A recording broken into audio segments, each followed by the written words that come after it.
अभी मैं चाहूँगा श्याम भाई आए और युवाओं को काफ़ी बहुत अच्छा बोलते हैं श्याम भाई। और आप श्याम भाई जीवन विद्या एक संस्था है उससे जुड़े हैं और शिक्षा पे और राजनीतिक व्यवस्था कैसी होनी चाहिए इस पे बहुत अच्छा काम कर रहे हैं। और मैं चाहूँगा जी वो परिचय मेरा मानना है कि उससे बड़ा परिचय इनकी जो वाणी आप सुनेंगे उससे आपको इनका और बड़ा परिचय मिलेगा कि श्याम भाई कौन है। मैं चाहता हूँ श्याम भाई आए अपनी बात रखें।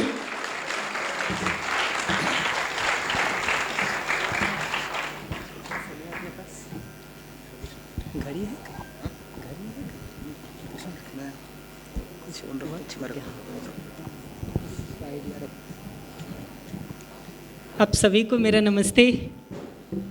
अच्छा लगता है आप लोगों के बीच में खड़े होकर के। ऐसा लगता है कि कुछ साल हमारी भी उम्र कम हो जाती है आप लोगों के साथ रह करके। तो काफ़ी सारी बातें यहाँ से बात कर सकता हूँ ना, इधर से कर लेता हूँ ना, यहाँ से कंफर्टेबल ये ज़्यादा आसान है यहाँ से करना। काफ़ी सारी बातें सुबह से आप सब लोग सुन ही रहे हैं, तो मैं सोचता हूँ कि कुछ उसमें से बातें अपनी तरफ से भी जो मुझे कहनी है वो मैं कह दूँ। और जितनी बातें मैं कहने वाला हूँ मुझे लगता है कोई बहुत नई और बहुत ख़ास बात नहीं कहता मैं, लेकिन जिसका बीज कहीं ना कहीं हम सब के अंदर है ही, कहीं ना कहीं हम सब का ध्यान उस पर जाता ही है। किसी परिस्थिति के कारण, किसी घटना के कारण, कुछ दबाव के कारण, कुछ वातावरण के कारण, कुछ अपने ही कुछ संस्कारों के कारण हम उसको आगे नहीं बढ़ा पाते। तो मैं तो उस मूलभूत बीजों की बात करना चाहूँगा जो हम सबके भीतर कहीं ना कहीं सुप्त रूप में या अंकुरित रूप में है, जिसको पुष्पित और पल्लवित करने की ज़रूरत है। तो आज तो मुझे शिक्षा पर मुख्य रूप से बात करनी है कि एक मानवीय शिक्षा का स्वरूप क्या हो। तो मैं सोचता हूँ कि इसमें शिक्षा की वस्तु क्या है, शिक्षा की विधि प्रक्रिया क्या है, उसके लिए तैयारी क्या चाहिए, उस पर मैं मुख्य रूप से बात करूँगा। पर पहले मैं सोचता हूँ कि ये शिक्षा कोई ज़रूरत को मैं क्या देखता हूँ उसको थोड़ा आप सब लोगों के साथ बात करूँ। मुझे लगता है कि हर पीढ़ी जो कुछ भी अच्छा संजोती है, सीखती है, समझती है, उसको कहीं ना कहीं अपने से अगले पीढ़ी को ट्रांसफ़र करना ही चाहती है। किसी भी जनरेशन ने सारा मेहनत करके जो कुछ भी पाया है उसको कहीं ना कहीं अपनी अगली पीढ़ी को ट्रांसफ़र करना चाहता है ताकि उसकी अगली पीढ़ी वहाँ से आगे बढ़ सके। अगर आग की खोज किसी ने नहीं की होती, पहिए का आविष्कार किसी ने पहले नहीं किया होता, तो आज हम एरोप्लेन नहीं बना सकते थे। आज हम आग की खोज और पहियों के आविष्कार में उलझे हुए होते। ये हमारी पिछली पीढ़ी का कंट्रीब्यूशन होता है जिस पर खड़े होकर के हम आगे चलने के काम को कर पाते। तो मुझे लगता है शिक्षा की एक मुख्य भूमिका जो है वो दो भूमिका में मुख्य मानता हूँ। एक ये कि पिछली पीढ़ी ने जो कुछ भी सही के अर्थ में अर्जित किया है वो अगली पीढ़ी को ट्रांसफ़र हो पाए, और दूसरा आगे कैसे बढ़ना है वहाँ से उसके लिए एक स्वतंत्रता हो और आगे बढ़ने की ठीक ठीक विधि प्रक्रिया मिल पाए।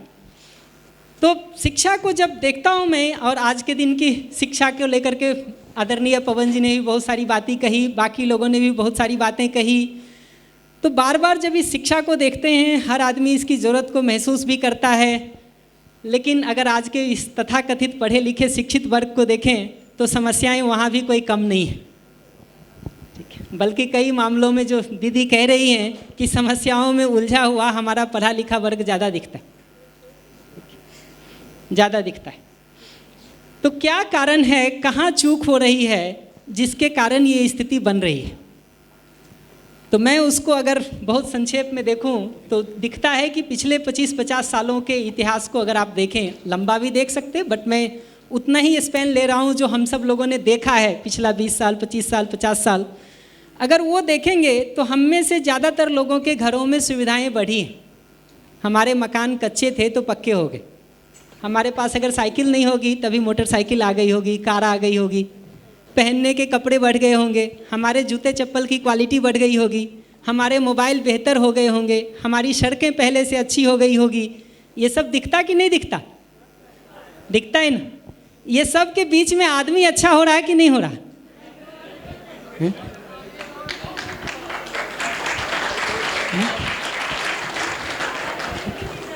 क्वालिटी गिरती जा रही है, जो आगे के लोगों से सुनाई दे रहा हमको, वो कह रहे क्वालिटी गिरती जा रही है।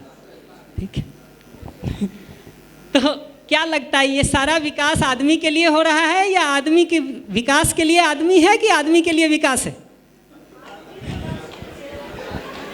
कौन साधन है, कौन साध्य है, कौन लक्ष्य है, कौन साधन है? आज के दिन तो ऐसा ही लगता है कि आदमी एक साधन हो गया है और सुविधाओं को बढ़ाना ही हमारा लक्ष्य हो गया। ये सुविधाएं आदमी के सुखी होकर के जीने के लिए हैं, व्यवस्थित होकर के एक खुशहाल जिंदगी के लिए हैं, या आदमी सुविधाओं को बढ़ाने के मात्र के लिए? ये प्रश्न तो सोचना पड़ेगा ना हम लोगों को, कि नहीं? जी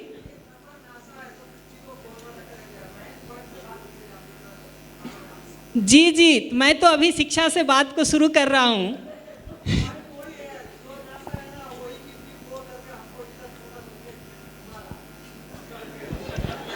ठीक कह रहे हैं। देखिए जी जी बिल्कुल। तो देखिए, मैं किसी आपके नासा के या किसी शोध के विरोध में नहीं हूँ, लेकिन मैं फिर से यही बात कहूँगा। मैं फिर से एक सवाल ही पूछ लेता हूँ, जैसे पिछला सवाल पूछा ना, वैसे एक सवाल और पूछ लेता हूँ आपसे। मैं ये बात बिल्कुल नहीं कह रहा हूँ कि आप साइंस इंप्रूव ना करें, टेक्नोलॉजी इंप्रूव ना करें, घर अच्छे नहीं बनाएं, रिसर्च ना करें, मैं बिल्कुल ये बात नहीं कह रहा। लेकिन मैं ये प्रश्न आपसे फिर से पूछना चाहूँगा कि जब आपको गर्मी लगती है तो एसी कमरा लगा लेते हैं, ठीक है, एसी ऑन कर लेते हैं, उससे गर्मी की तकलीफ़ दूर हो जाती है। आपको कहीं दूर तक ट्रैवल करना है, आप बढ़िया एसी कार ले लेते हैं, एरोप्लेन के टिकट ले लेते हैं, पहुंच जाते हैं, उससे ये प्रॉब्लम सॉल्व हो जाती है। एक बढ़िया घर में आप एसी कमरे में बैठे हुए हैं और जिन 4-6 लोगों के साथ आप बैठे होते हैं, अपने परिवार के, परिवार समूह के, मित्र के, अगर आपस में एक दूसरे के प्रति द्वेष हो, विरोध हो, मनमुटाव हो, ईर्ष्या हो, घृणा हो, नफरत हो, उस एसी रूम में बैठ के हम आराम में रहते हैं कि परेशान होते हैं? सुखी होते हैं कि दुखी होते हैं? एक एसी और लगा दें तो ये समस्या सॉल्व हो जाएगी क्या?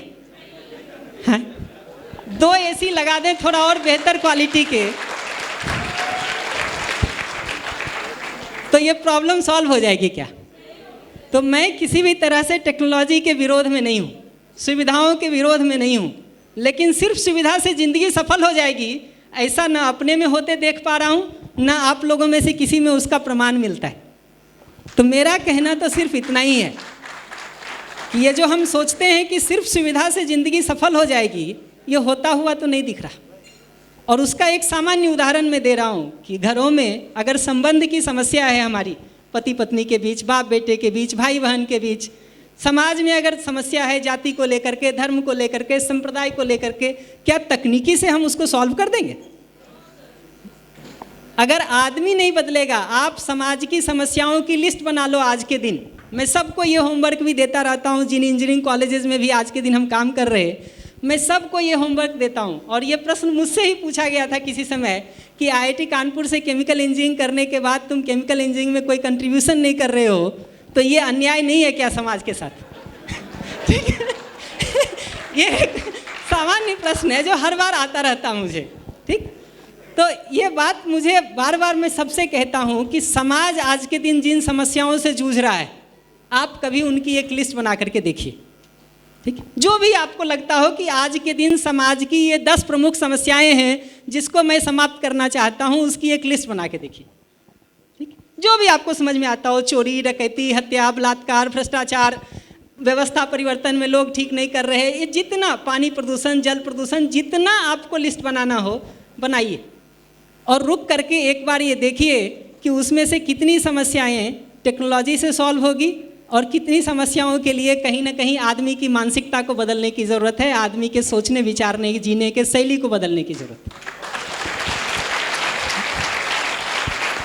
इस पर कभी भी होमवर्क करके देखिए, उत्तर बहुत साफ होगा। और जैसा मैं कि मैंने पहले कहा, मुझे उत्तर बहुत ज़्यादा नहीं देना, मुझे तो सिर्फ सही प्रश्न पूछना है।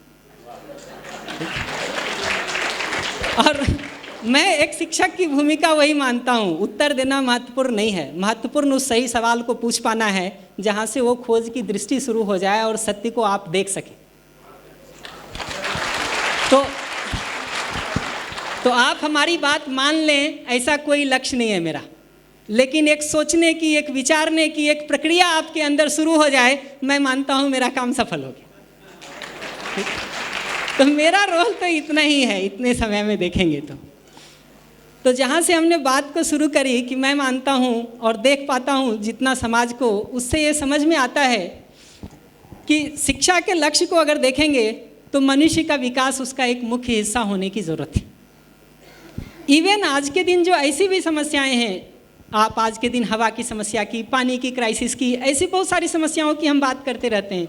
धरती पर जंगल कम हो गया है, पर्यावरण बचाना है, पशु पक्षी बचाने हैं, ऐसी बहुत सारी क्राइसिस के दिनों में आज के दिन वो बातें दिखती। क्या लगता है आपको, ये हवा प्रदूषण, जल प्रदूषण, पानी की समस्या, पर्यावरण की समस्या, ठीक है, ये पशु पक्षियों के क्राइसिस, ये सब पहले से थे या हमने आपने उसको खड़ा किया? विकास के नाम पर हमने आपने का मतलब कोई हम आप बैठे हुए लोग ही सिर्फ हैं उसमें शामिल, ऐसा नहीं है। मनुष्य मात्र के रूप में देखेंगे तो हम सब की ही भागीदारी है उसमें, ठीक है।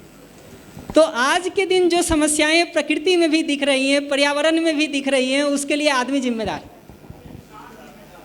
जी। तो अगर हम और आप इस बदलाव के काम को नहीं करेंगे, अपने को बदलने का काम नहीं करेंगे, तो ये ऐसा ही है जैसे नल में ऊपर से आप डब्बे में पानी भर रहे हो, नल खुला हुआ हो और आप नीचे नल खोल के उसको खाली कर लेने का सोचते हो।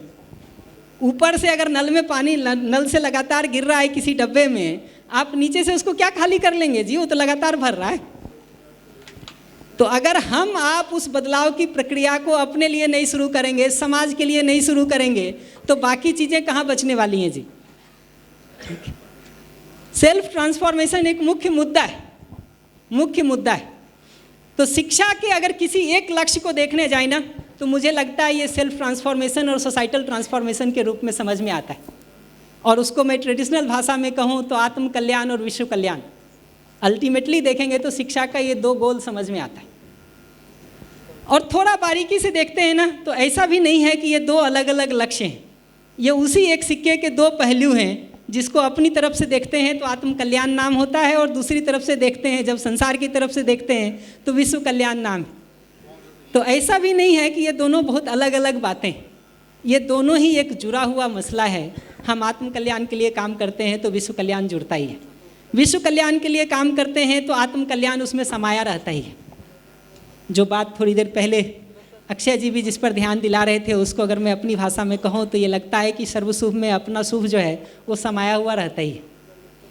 तो जो प्रश्न मैंने कहा था ना कि केमिकल इंजीनियरिंग छोड़ करके इस एरिया में क्यों काम मैंने शुरू किया, तो मैंने अपनी भागीदारी को इस एरिया में इसीलिए चुना कि एक केमिकल इंजीनियरिंग के रूप में मैं समाज की जितनी समस्याओं को सॉल्व करने में अपनी भागीदारी कर सकता था, उससे कहीं ज़्यादा इस एरिया में अपने को भागीदारी को देख पा रहा हूँ। और मेरे उस एरिया में काम नहीं करने से कोई मेन स्ट्रीम केमिकल इंजीनियरिंग को कोई प्रॉब्लम नहीं हो रही। अगर 60 बच्चे हम थे कि उस समय केमिकल इंजीनियरिंग में पढ़ने वाले, तो कम से कम 50 से ज़्यादा बच्चे तो उसी लाइन में, ठीक। इस लाइन में देखेंगे तो हम जैसे इक्के दुक्के हैं जिनके होने नहीं होने का बहुत फ़र्क पड़ता है। तो अगर यहाँ की जगह से देखें तो वो कंट्रीब्यूशन कई गुना अधिक दिखाई देता है।